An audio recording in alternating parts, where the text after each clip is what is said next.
involving very proximate, close engagement with the environment, with senses, with emotion, and with this idea of breathing space.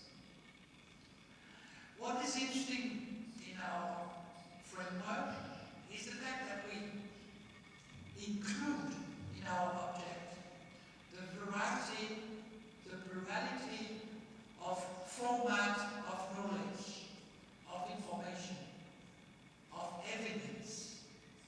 Instead of having just the statistical evidence, I was trained in statistics initially, we take into account a wide range of other formats of evidence, like the kind of evidence that you build on when you get familiarized with an environment.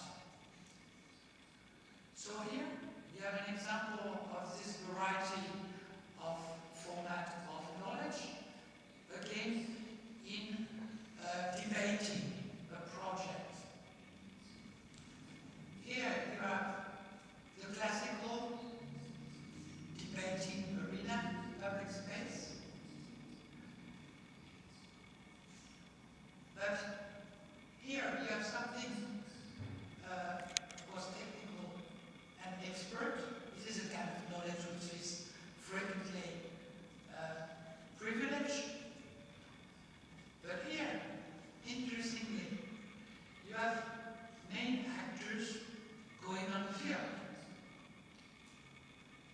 They have their foot in the water because it's an issue of water submersion. And when they do that, they get clues from their experience, which can be difficult to communicate, but which are very important